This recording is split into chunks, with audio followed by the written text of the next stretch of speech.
Fala galera, sejam todos muito bem-vindos à nossa primeira Masterclass. Nas próximas semanas a gente pretende fazer 3 aulas para passar para vocês um pouco mais de conteúdo, para que vocês possam avançar na parte educacional de vocês. Hoje, especificamente, a gente vai tratar sobre 3 tópicos que são de extrema relevância e eu posso dizer por mim que foram tópicos que eu tive dificuldade no meu começo, né? E eu vejo que a maioria dos alunos que já passaram pelos nossos treinamentos, que já passaram pelo nosso programa de mentoria, sempre. O primeiro deles diz respeito a quantos contratos usar, né? Tem muita gente quem está começando, ele normalmente está no simulador, está operando com um mini contrato, e não tem como variar muito, mas a partir do momento que você vai ganhando ali um pouco de experiência, vai fazendo um pouco mais de recurso, vai gerando um pouco mais de caixa, normalmente vem essa dúvida, né? Pô, quanto que eu vou para 2, quanto que eu vou para 3, quanto que eu vou para 5? E aí quando você já tem uma mão um pouquinho maior, você fica na dificuldade de saber assim, em quais eu vou com a mão cheia, em quais eu vou com a mão um pouco menor. Então acho que esse é o primeiro ponto. O segundo ponto que é bastante relevante a gente tratar seria a respeito da posicionamento stop, que também é um ponto chave, né? O pessoal tem dificuldade ali de onde é que eu vou botar meu stop, se vai ser um stop gráfico, se vai ser um stop técnico, se eu vou deixar um stop fixo. Isso a gente também vai abordar. E a terceira coisa que a gente vai abordar é a forma de entrada. Tem operações em que a gente tem que ficar ali, tentar ficar posicionado, né? Ficar com as ordens apregoadas na tela, e tem operações em que a gente tenta agredir o mercado, né? A gente tenta reagir a uma situação de mercado, então a gente vai tratar esses 3 temas aí na primeira aula. Beleza? Por que eu falo que essa parte de contratos, nessa parte de definição de contratos, foi uma coisa que eu tive dificuldade? Porque era muito comum assim, você começa o dia ali um pouco mais receoso no mercado, você ainda não tem tantas informações a respeito do mercado, né? Afinal de contas, quando o mercado abre, o que você tem de referência? Você tem a PETAX do dia anterior, você tem o ajuste do dia anterior e você tem o gráfico para trás, olhando para trás, né? Aí beleza, você pode até considerar ali um fechamento, você pode considerar onde se deu a abertura em relação ao ajuste para definir alguma tendência primária, mas as suas referências ainda não são tão boas assim, por melhor que seja a sua preparação diária e a sua marcação de pontos.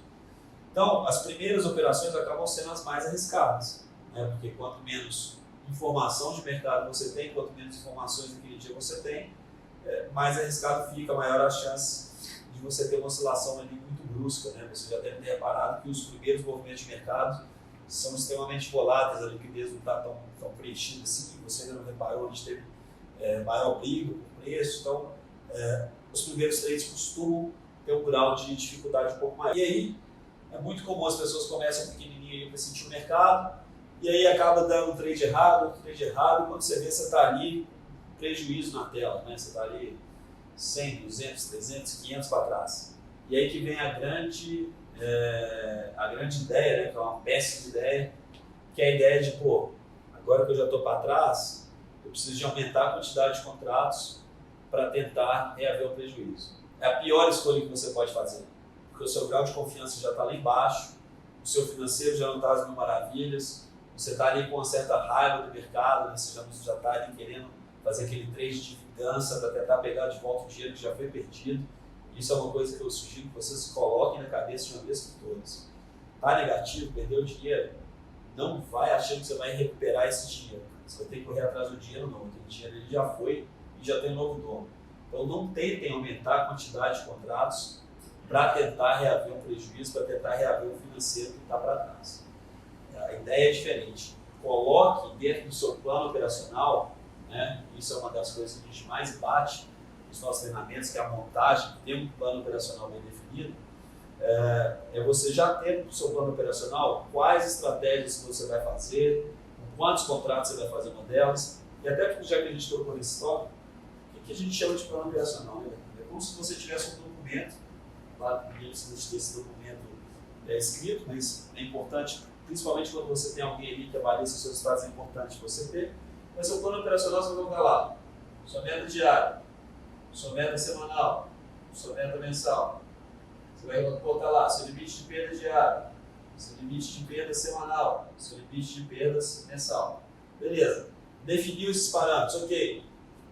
Quais estratégias você vai fazer estratégia 1, estratégia 2, estratégia 3, estratégia 4, estratégia 5. Quais estratégias? Tenha definidas estratégias que você pretende utilizar no seu dia a dia. E aí você vai colocar lá quantos contratos você vai colocar em cada uma delas. Estratégia 1, você vai colocar um contrato. Estratégia 2, também você vai com 1. Estratégia 3, você vai com 2. Estratégia 3, você vai com 3. Estratégia 5, você vai com 5. Então, cada estratégia pode ser que você use uma quantidade diferente de contratos. Não fique calibrando isso com relação ao financeiro. É claro que naqueles dias que você está sentindo uma oscilação um pouco diferente, você está vendo ali que o mercado está um pouco diferente e você quer diminuir para operar um pouco menor, para tentar pegar ali um balanço maior, desenvolvimentos maiores, beleza, mas tente não fugir para cima, não tente aumentar a sua exposição a risco, aumentando, sei que isso esteja dentro do seu planejamento financeiro, que é uma etapa até anterior ao que a gente faz, é quando você está lá definindo as suas metas, seus limites de perdas, etc., isso é um processo anterior. Agora, como que a gente vai chegar nesses valores aqui, né? Então esse é o primeiro ponto que a gente gostaria de fazer, esse é o primeiro ponto que a gente gostaria de abordar, para que isso fique bem claro na cabeça de vocês, tá bom? Primeira coisa, né, quando a gente vai falar sobre estratégias, primeiro a gente fazer o primeiro passo, que é enxugar as estratégias que você pretende utilizar. No nosso treinamento, né, o treinamento mais completo que a gente tem, se você for contar PETAX, BTC, ajuste, leilão, enfim, todas as estratégias que a gente trabalha no nosso treinamento vão tranquilamente passar ali e chegar até umas 30, 20, 30, se você for considerar ali compras e vendas, né? Então, assim, são muitas estratégias. Você não vai fazer um plano operacional englobando 23, 33, né? Eu sugiro ali que você, hoje em dia, busque ali de 5 a 10 trades. Eu acho que quando passa muito de 10 operações, a coisa começa a ficar um pouco já esticada demais, tá? Então, a primeira coisa é enxugar a quantidade de estratégias que você vai colocar. Não adianta você ter um plano operacional, e aqui eu esqueci de colocar ainda o número máximo de operações por dia, para não cair no overtrade, tentar se bloquear isso. Essas duas coisas aqui, né, tanto o número máximo de operações por dia, quanto seu limite de perda diário, quanto metas diárias, você consegue travar no seu gerenciador de risco.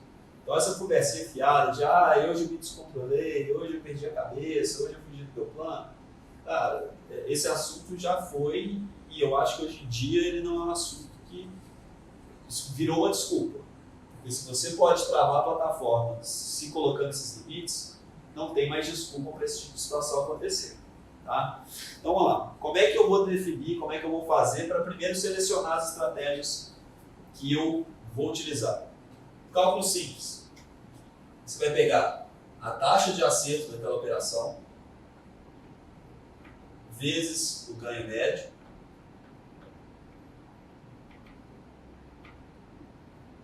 menos a taxa de erro, né, de stop, vezes o prejuízo médio.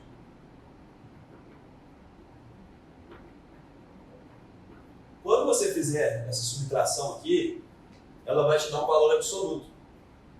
E esse valor absoluto, ele necessariamente tem que ser positivo. Se esse número aqui ele for negativo, automaticamente você já vai eliminar essa estratégia e não vai colocar no seu plano. Tá? Agora, se você for pegar várias estratégias que você usa, obviamente você vai ter que selecionar entre uma e outras para caber dentro do plano operacional, você não vai conseguir executar todas.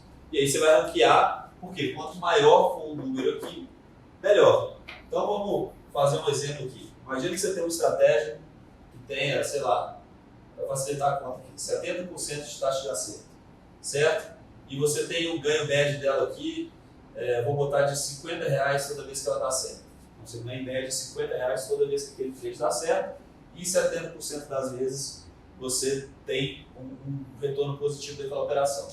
Beleza? Então você vai fazer essa multiplicação aqui, menos, se você tem 70% de acerto, é claro que pode ter 10% de 0 a 0, 20% de erro, pode ser, mas vamos supor que seja a continha certa aqui, você tenha 30% de stop, vezes o prejuízo médio, vamos supor que você tem aqui R$70 de prejuízo médio. O stop médio nessa operação aqui seria 7 pontos utilizando um mini contrato. Como eu não vou fazer essa conta de cabeça, só me dá um minutinho aqui, que seria 0,7 vezes 50, aqui daria 35,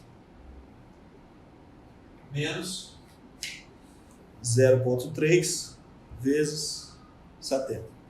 Vai dar 21. Então esse número aqui daria 14. O número em si não importa, é só a magnitude. Por quê? Se você fizer essa conta aqui para uma outra estratégia e der 12, essa estratégia aqui é melhor do que essa aqui de baixo.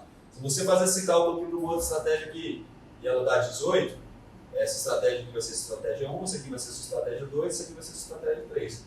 Então, se você tiver que cortar, se você estivesse nesse cenário aqui e tivesse que cortar o número que não está cabendo mais no seu plano operacional, você contaria essa e assim em diante. Se esse número aqui der negativo, aí não tem nem o que discutir. Você vai precisar de ir lá no seu diário de trades, na sua planilha de gestão de resultados e começar a ver o que você pode mexer, porque às vezes o número aqui dá negativo. E aí você começa a trabalhar assim, pô, eu posso, as variáveis que você pode trabalhar aqui eu posso tentar alongar mais essa operação, tentar fazer esse trade, em vez de sair ali 5 pontos, 6 pontos, 7 pontos, tentar se forçar a alongar um pouco mais o trade. Qual é o problema disso? Isso depende de você, isso depende do mercado. Quanto o mercado está te dando de lucro, não depende muito de você. Claro que se você sair, você decidiu sair, colocou sua ordem, decidiu vender, realmente é seu, mas na maior parte das vezes a gente sai porque você vê que o mercado não está avançando mais na direção da sua operação. Onde você consegue controlar mais, acaba sendo o tamanho do seu estoque. Agora, se você, é claro que racionalmente falando é muito óbvio, então vou diminuir o tamanho do meu estoque aqui, vou começar a aceitar o prejuízo máximo de 40. Beleza, você pode fazer isso. Mas na hora que você mexer aqui e colocar 40, pode ser que o seu estoque fique muito curto, e aí a sua taxa de erro vai começar a aumentar e a sua taxa de acerto vai começar a diminuir. Então, trabalhar essas variáveis é algo que você consegue fazer somente quando você tem o processo de avaliação dos próprios resultados. É por isso que quem adquiriu o nosso pacote completo de treinamento, né, que a gente vai incluir ali 1 ano de comunidade, eu coloquei 4 aulas de gestão de resultados comigo.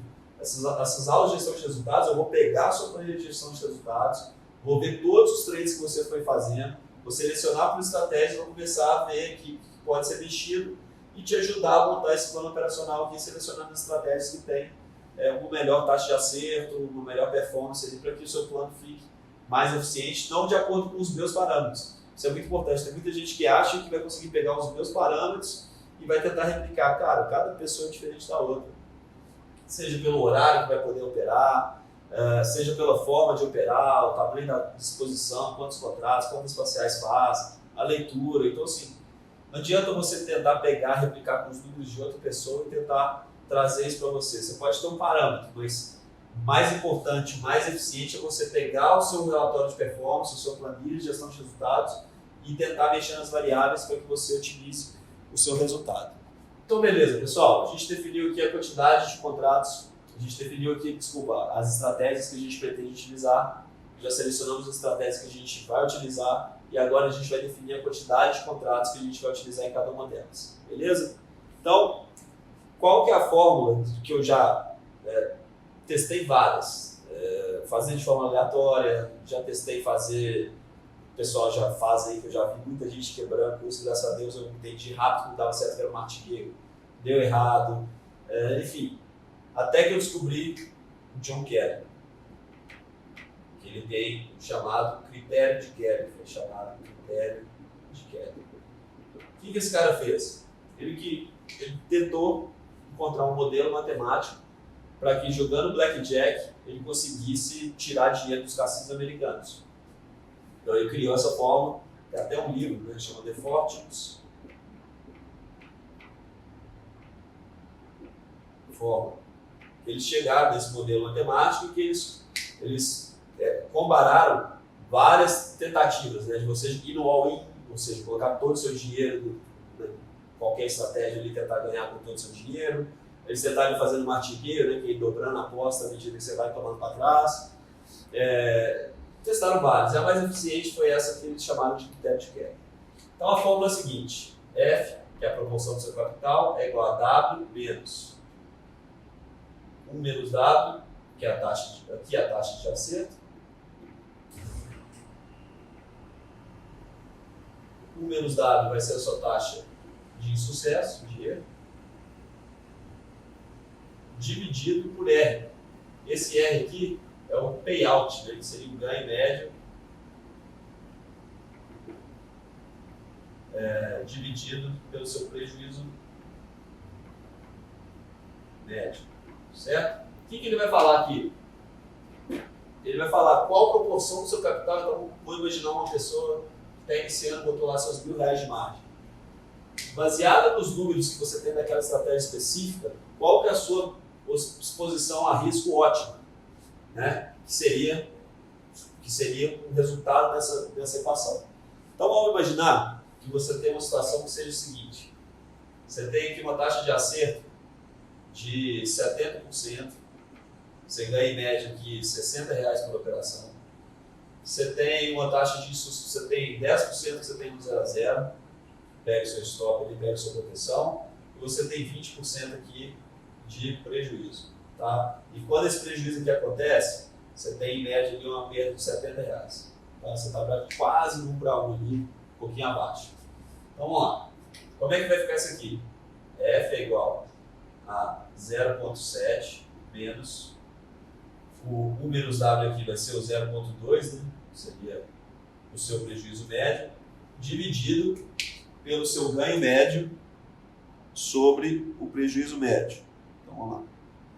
70 dividido por 60. 70 dividido por 60. Vai dar 1,16. Beleza? Você tem essa situação aqui. Não, desculpa, eu fiz o contrário. 60 dividido por 70. 0,85. Beleza? Você tem essa situação. Vamos lá. 0,2 dividido por 0,85. Aqui daria 0,23. 0,7 menos 0,23. F é igual a 0,7 menos 0,23. 0,47. Seria a proporção do seu capital que você poderia se expor desse tipo de situação aqui hipotética, tá? Que é uma operação mais pesada. Você praticamente estopa só 20% e tem uma taxa de risco de 1 para 1. Uma excelente operação. Então, dessa situação aqui, você estaria olhando aqui para 0,47. O que isso quer dizer?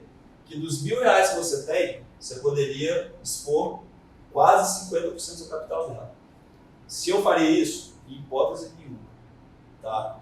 Por quê? O conceito matemático não consegue prever que o seu dinheiro é finito. E o meu também é. Então, eu não posso ir ao infinito. Porque em algum momento, por mais que a fórmula no longo prazo ela vai acabar dando certo, em algum momento nesse meio do caminho aqui, você pode quebrar. Então, eu não exporia de hipótese nenhuma 47% do meu capital numa única operação. O que eu sugiro que vocês façam, até para se dar ao luxo de sobreviver mais ao mercado? Utilizar de meio a 1/3 do carry. Tá? Então, assim, algo perto de meio a 1/3 de carry. Então, por exemplo, você poderia usar aqui 0,23% do seu capital, ou um terço aqui seria mais ou menos 0,15, tá? Estou chutando de cabeça aqui. De 0,2 a 0,15 do seu capital. O que eu quero dizer com isso? Se essa situação aqui é verdadeira, você pode entrar nessa operação e o seu stop poderia ser no máximo aqui R$230, ou se você utilizar um terço, no máximo R$150, considerando que o seu capital, a sua margem é R$1.000. Então vamos supor, pessoal, que eu vou fazer um trade aqui que seria uma compra no 4,990, certo? E eu vejo que para essa posição, o meu stop adequado, e a gente vai trabalhar isso daqui a pouquinho, fosse aqui no 49,82. Beleza? Legal. Então o meu stop aqui, se as coisas derem errado, seria 8 pontos stop. Tranquilo? Então como é que eu vou utilizar o carry para definir meu tamanho de mão nessa operação? Se eu entrar aqui no contrato aqui e tomar esse prejuízo, eu vou perder R$80.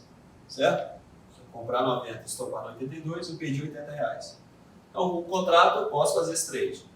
Com 2 contratos, meu prejuízo seria 160. Então, beleza, 160 daria aqui 1/3 de carry, Se eu for trabalhar entre 1/3 e meio carry, daria ok. 2 contratos pode. 3 contratos, daria R$240 de prejuízo. Se isso aqui acontecer, se eu entrasse com 3 contratos. Então, 3 contratos eu não posso entrar. Eu teria que escolher aqui entrar ou com 1 ou com 2. O ideal seria, nesse caso, que você entrar com 2 contratos. Então, você faz isso para todas as estratégias que você tem, trabalhando isso aqui. Né? É claro que isso aqui é um exemplo hipotético, está sendo até muito otimista. Né? Você tem uma estratégia ali que te dá 1 para 1, 70% de taxa de acerto é muito forte. Não é impossível, mas é forte. Então, você fazendo isso para cada uma das estratégias que você tem, você consegue ver a exposição ótima com base no seu capital. Então, se você tem 5 mil, 10 mil, 15 mil, não interessa, mas é sempre você olhar para a sua margem e olhar a quantidade máxima que você pode expor do seu capital naquela estratégia, dada essas condições aqui. Tá certo? Então, vocês viram aqui como selecionar, como vocês vão comparar estratégia com estratégia, e depois como, dentro de uma estratégia específica, a quantidade de contratos que vocês vão utilizar para fazer aquele trade com base no capital que vocês têm. Tranquilo? Então vamos para a segunda situação que a gente vai trabalhar hoje, que é agora definir qual que é o tamanho do estoque que você vai colocar. Né? A gente, igual eu disse, tem gente que gosta de trabalhar com estoque fixo, tem gente que utiliza frequência, a gente tem algumas fórmulas aqui para a gente balizar o tamanho do nosso estoque, beleza? Então, vamos trabalhar algumas aqui que são as situações aqui que me parecem ser as mais adequadas. Tá? Tem N jeitos, né? Se você jogar no YouTube aí, você vai achar uma quantidade de coisas aí. Hoje em dia é mais difícil você filtrar o que é relevante do que irrelevante, do que dificuldade de achar conteúdo. Tá? Mas vamos lá. Primeira situação que você pode utilizar para posicionar seu stop seria graficamente. Então, se você tem um gráfico que está numa tendência de alta, e aí chegou nesse determinado ponto aqui, por algum motivo, você comprou, na minha opinião, o stop mais adequado nessa situação seria atrás desse fundo anterior aqui. Por quê? Se você está comprando um ativo, uma moeda, qualquer coisa que seja, você está comprando, fazendo uma operação, acreditando que você está numa tendência de alta, que o mercado vai seguir rompendo alta, o que você não quer é que ele pare e rompa o fundo anterior, que descaracteriza a sua operação. Sempre tenha isso em mente. O seu stop precisa de estar numa posição e que, se romper daquela posição ali, não faz mais sentido aquilo que você estava esperando. Beleza? Então, graficamente, se você comprou, o seu stop deveria estar atrás do fundo anterior. Se você fez uma venda, você tem um mercado em tendência de baixa, e aí você fez uma venda mais ou menos aqui, o seu stop vai estar atrás do topo anterior. É claro que, graficamente falando, você tem indicadores que podem te ajudar, né, o seu posicionamento de stop. Pode ser que esteja passando aqui uma média de 200 aqui, você botar seu stop atrás dela. Pode ser que tenha uma VWAP aqui no meio do caminho, você pode posicionar seu stop atrás dela. Pode ser que o volume profile aqui tenha uma região de acúmulo importante e você deixa o seu stop aqui atrás. Então, sim, os indicadores também podem utilizar. Então, assim, a primeira opção que você teria para posicionar o seu stop de forma técnica seria defendendo o seu stop atrás de algum suporte, seja ele dado por algum indicador, seja um canal de Keltner, você está colocando ele atrás de algum desvio padrão importante, você está colocando atrás de uma média móvel, você está colocando atrás de uma VWAP, você está colocando atrás de uma região de acúmulo ali do volume profile. Então, a primeira forma de você tentar posicionar o seu stop seria colocando o seu stop atrás de uma região técnica gráfica relevante. Tá? Uma segunda situação que você pode tentar balizar o seu stop é com base em frequência. E aí tem gente que calcula a frequência com base na oscilação média do ativo que você está operando, então seja no índice, seja no dólar, então você pega ali uma frequência de oscilação média ali, desenha um stop adequado. A gente usa muito, e até o que a gente compartilha diariamente no nosso Instagram, é a frequência com base na PTAX do dia que a gente está operando, e a gente carrega essa frequência para o dia seguinte. Como é que a gente faz isso? A PTAX é uma taxa calculada pelo Banco Central todos os dias, né? E o Banco Central faz isso em 4 janelas diferentes ao longo da manhã. Então você tem uma primeira prévia da PTAX ali entre 10 e 10 e 10, você tem a segunda prévia ali entre 11 e 11 e 10, você tem a terceira prévia de meio-dia a meio-dia e 10, e você tem a terceira prévia de 1 a 1 e 10, e aí o Banco Central faz uma média aqui das 4, e aí a Petax do dia, certo? O que a gente faz para calcular a nossa frequência, já avisando o dia seguinte? A gente vê, durante a parte da manhã, que é o que a gente considera que seja ali o filé mignon de mercado, né, onde realmente o movimento acaba acontecendo, nesse horário. Claro que tem a abertura ali de 9 às 10 também é relevante, mas assim, a maior briga que a gente consegue enxergar no mercado é durante a parte da manhã. Na parte da tarde ele já fica ali um pouco de reme-reme ali, de 2 até as 3, 4, depois vem a formação da ajuste e o mercado corre. Mas assim, o grosso da oscilação média a gente vê durante a formação da Petax do dia. Então, como é que a gente faz um cálculo de frequência com base na Petax? A gente vai pegar a Petax mais alta e subtrair da Petax mais baixa para ver a amplitude de preço. Então, vamos supor que a primeira prévia tenha sido aqui no 49,80, aí a segunda no 49,70, a terceira no 49,72 e a quarta no 49,50, certo? Então, o que eu vou fazer? Qual foi a Petax mais alta? Essa aqui, 80. Qual foi a Petax mais baixa? Essa aqui, 50. 80 menos 50 tem 30 pontos de volatilidade. Ou seja, de 10 da manhã até 1 da tarde, o mercado ficou oscilando dentro desses 30 pontos aqui, provavelmente. Então, eu já tenho uma amplitude que a gente chama de volatilidade da Petax, né? Volatilidade Petax, que até aparece no Profit, seria 30. E como foram 4 janelas, a gente divide isso aqui por 4. Então, daria aqui 7 ponto alguma coisa, 7 daria 28, 7,5, 7,2, não dá por aí, né? Então, eu poderia supor que para amanhã o mercado vai oscilar de 7,5 pontos, 7,5 pontos, 7,5 pontos. Então, se eu comprei um determinado ponto relevante, eu posso posicionar meu stop 7 pontos atrás ali e tentar ter uma proteção ali com base na frequência de oscilação do dia anterior. É claro que isso é uma estimativa, a gente está prevendo que no dia seguinte a gente vai ter uma oscilação dentro dessa frequência, que a gente vai ter o mercado oscilando a cada 7 pontos ali, achando uma região de acumulação e a cada momento de rompimento, seja para cima, seja para baixo, ele encontre mais 7 pontos e comece a trabalhar dentro desses patamares. A gente tem certeza disso? Não, mas costuma bater bem, né? Então, assim, para as primeiras horas de mercado, você tem ali a frequência de oscilação da Petax do dia anterior como uma boa referência para você estimar qual vai ser a oscilação média, até para você posicionar stop. É claro que se você tiver um dia muito travado, isso aqui ficar tudo muito juntinho, então se você pegar a amplitude aqui e der 12, aí você vai dividir isso aqui por 4, vai dar 3, você não vai ficar botando stop de 3 pontos, com a volatilidade atual você vai ficar tomando boost, né? Então aí você vai precisar de ver no dia seguinte como é que o mercado está se comportando. Uma terceira situação para você calcular a frequência serve até como um bom balizador, porque, ok, eu trouxe, imagina que eu estou me preparando para o dia de hoje de mercado. Estou lá fazendo minha preparação, marcando os pontos, vendo ali minha preparação, e eu vi lá que a frequência do dia anterior foi de 7,5 pontos. Como é que eu vou ver se essa frequência está batendo ou não? Uma grande ferramenta para a gente analisar é o Volume at Price. Eu deixo na minha tela 2 Volume at Price. Eu deixo um de 10 minutos e um de 60 minutos. Então eu deixo aqui um de 60 e um de 10. Por quê? Eu vou ver no de 60 algo mais ou menos assim.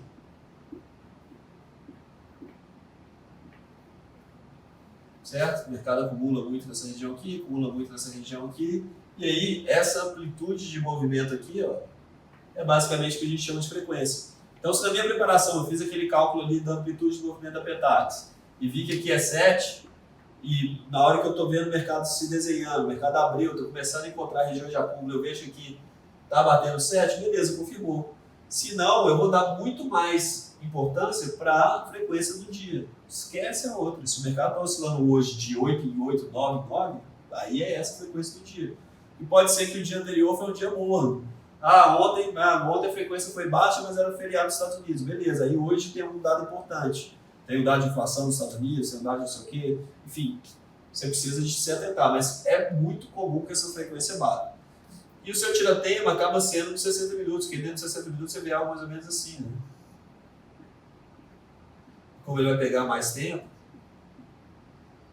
você começa a ver regiões de negociação. O que é isso? O mercado está oscilando aqui, de repente ele rompe, ele acha normalmente essa mesma frequência para cima e começa a brigar aqui. Se eventualmente ele perde essa região, ele volta a brigar aqui. Se ele perde essa região, ele provavelmente vai achar outra faixa aqui e vai trabalhando dentro dessa frequência. É muito comum você ver o mercado oscilando e respeitando esses patamares. Então ajuda demais a você posicionar o seu stop de forma técnica quando você está alinhado com a frequência de mercado e quando assim, você diminui a probabilidade de você ficar tomando violino desnecessário. Aí, psicologicamente é muito ruim, né? Porque você toma um prejuízo financeiro e depois vê o mercado fazendo aquela movimentação que você fazia, então você ser violinado é uma das piores coisas que pode acontecer para o seu operacional. Então a gente tem a possibilidade de posicionar nosso stop de forma gráfica, né? Utilizando o gráfico como ferramenta para posicionamento de stop, posicionando ali numa situação em que desconfiguraria aquilo que você estava lendo. Você tem como basear nas oscilações anteriores da Petax, ou você tem o volume at price para fazer esse tira-tempo. Por que é importante você já vir com a frequência da Petax do dia anterior como uma pré-frequência, vamos dizer assim? Porque para desenhar um volume at price de 10 minutos, você precisa ter 10 minutos de oscilação. Para desenhar um volume at price de 60 minutos, ele só vai começar a ficar com a cara melhor ali a partir de uns 30, 40 minutos de oscilação, ele vai ficar com a cara melhorzinha. Porque antes disso vai ficar só um tanto de vazio, né? Então você precisa que o mercado se desenvolva, tenha brigas, etc., para que você tenha esse cenário mais bem desenhado. Então seriam essas formas aí que ajudam a gente a posicionar os stops e tendem a evitar com que a gente seja violinado, beleza? Não evita 100%, mas diminui muito a frequência de violinos, tá? E para a gente finalizar, para a gente não deixar essa aula muito grande, a gente vai falar sobre uma coisa que me perguntam muito, que é em que situações eu entro apregoado, em que situações eu entro agredindo o mercado, o que é isso? Você tem lá o Superdom, né? Vamos supor que você tem aqui o Superdom. E aí o preço, o último negócio foi aqui, estou com esse 40, 90 na cabeça aqui, mas vamos supor que seja o 40, 90 já é demais. Né? 4990, a gente recém vendeu 5. Imagine que você tem a situação, então quer dizer que você tem compras daqui para baixo, você tem compradores aqui para baixo e você tem vendedores daqui para cima. Quais são as duas formas de você entrar no mercado? Você pode pensar assim, pô, tá, o mercado está saindo, o último negócio foi aqui no 49,90. Mas eu acho que 49,90 está caro, não quero comprar 49,90, eu quero comprar no 85. Então você pode ir lá e colocar a sua oferta de compra aqui. E a sua oferta de compra vai estar aqui. Só que para você entrar, se você colocou a sua ordem aqui, você não entrou. Você está na fila, e se você for no mínimo, vamos supor, se tinha 627 pessoas, você vai ser o 628. Você acabou de entrar na fila atrás de todo mundo que já tinha colocado ordem de compra no 85. Para você comprar, o mercado precisa de consumir todas no 89, no 88, no 87, no 86 e chegar no 85. E levar todo mundo que estava na sua frente, aí sim você comprou. Beleza? Essa é a forma de você entrar apregoado. Mas você pode olhar para o mercado e falar, putz, cara, o fluxo está comprador, eu acho que ele vai embora desse 90, se ele ganhar esse 90 aqui, ele vai embora. Então o que eu posso fazer? Tem vendedor a 90,5, eu venho aqui e agrido 90,5, compro a mercado, agrido a venda. Então eu vou lá e agrido a venda. Então aqui eu já estou comprado no 90,5. Então você tem essas duas situações, a mesma coisa na venda. Você pode ou pendurar uma venda lá em cima e esperar o mercado subir para você vender, ou você pode agredir o nível de preço abaixo aqui onde tem comprador ofertando compras. Essas são as duas formas de você entrar. Como é que eu defino as formas que eu entro? Tá? Isso acaba variando estratégia para estratégia. Mas quando eu quero me posicionar, e aí olhando para o meu operacional hoje, onde que eu tento me posicionar? Eu tento me posicionar na Petax oficial, que é um trade que eu tenho uma taxa de acerto muito alta, tenho uma relação de risco-retorno muito alta, Eu tento me posicionar no 1% de variação em relação ao ajuste. Eu tento me posicionar no 2% em relação ao ajuste. Eu tento me posicionar nos deltas mais longos do BTC, 0,50, 0,75. Eu tento ficar pregoado no 0,25, mas somente a favor da tendência. Esse aqui tem um asterisco, né? Só a favor da tendência. Em todas as outras, que são trades de momento, eu tendo a agredir. Então, por exemplo, 0,5% de variação em relação ao ajuste, vamos supor que seja aqui no 37 a venda. Cara, eu não fico com a minha ordem de venda aqui. Eu espero o mercado passar para eu voltar junto com o fluxo. Então, eu não vou ficar com a minha ordem pregoada lá. Trades que eu vejo que são trades de momento, que eu não quero correr o risco do mercado passar direto e já pegar minha venda e já pegar meu stop. Esses outros aqui que eu tenho uma confiança maior, eu boto a minha ordem lá normalmente assim, vamos supor que a Petax esteja no 84 e eu queira comprar. Cara, eu já vou espalhar a lote aqui no 85, no 84, no 83, eu vou espalhar aqui meus contratos aqui para tentar ficar com o preço mais próximo possível ali, mas eu vou colocar as ordens na tela e ficar lá esperando o mercado chegar. Já nos trades de momento, que eu quero que o mercado mostre, às vezes, situações em que você, vamos supor, você tem o mercado aqui assim, e aí essa região aqui já foi testada várias vezes, né? E aí, eventualmente, você quer comprar um pouquinho mais embaixo aqui, e, cara, o último ponto lá embaixo foi muito lá embaixo, né? Então, você não tem referência para baixo, tem um abismo, não tem gráfico, você não tem volume, você não tem nada.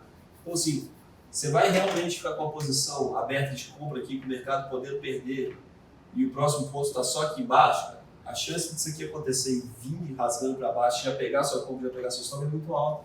Você não tem indicativo de que houve defesa anteriormente aqui, você está confiando demais. Então, nessas situações, cara, espera o mercado vir, parar, se eventualmente ele parar aqui e vir romper a região que você queria comprar, aí você compra aqui e bota seu stop lá atrás, onde o mercado parou. É mais confortável, você arrisca menos, você tem uma chance menor de já ser levado embora e já ser devorado ali por esse fluxo vendedor que acaba entrando. Então, estratégia por estratégia, a gente consegue trabalhar isso aí de uma forma mais objetiva.